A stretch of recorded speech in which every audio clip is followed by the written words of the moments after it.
Palm Sunday అంటే ఏంటి? యేసుక్రీస్తు గాడిద మీద ఎక్కి యెరూషలేములోకి ఎంటర్ అవుతున్నాడు. అక్కడ ఉన్న జనులందరూ ఖర్జూరపు మట్టలు చేత పట్టుకొని హోసన్నా హోసన్నా అని కేకలు వేస్తున్నారు. హోసన్నా అనే పదానికి అర్థం ఏంటంటే దయచేసి మమ్మను రక్షించు. ఇంకొక అర్థం ప్రభు పేరిట వచ్చేవాడు స్తుతింపబడును గాక, జయం కలుగును గాక. ఈ రోమా ప్రభుత్వం నుండి, ఈ ఆపరేషన్ నుండి మాకు విడుదల చేయండి అని అక్కడున్న ప్రజలందరూ ఆర్తధ్వానాలు చేస్తున్నారు.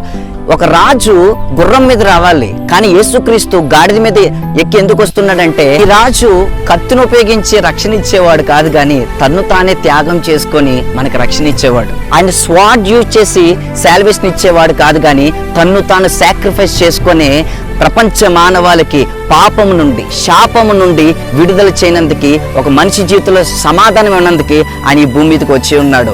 ఎస్, ఆ రెవల్యూషన్ చాప్టర్ 7:10 చూసినట్లయితే జయింపబడిన జనులందరూ తెల్లని వస్త్రములు ధరించి ఖర్జూరపు మట్టలు చేత పట్టుకొని సింహాసనాసీనుడైన దేవునికి గొర్రె పిల్లడికి మా రక్షణకే స్తోత్రం అని వారు దేవుని స్తుతిస్తున్నారు. ఎస్, నువ్వు యేసయ్యను సొంత రక్షకునిగా అంగీకరిస్తే ఆయన నీ జీవితంలో శాంతి సమాధానం దయచేసి నీకు పరలోకం ఇస్తాడు. May God bless you.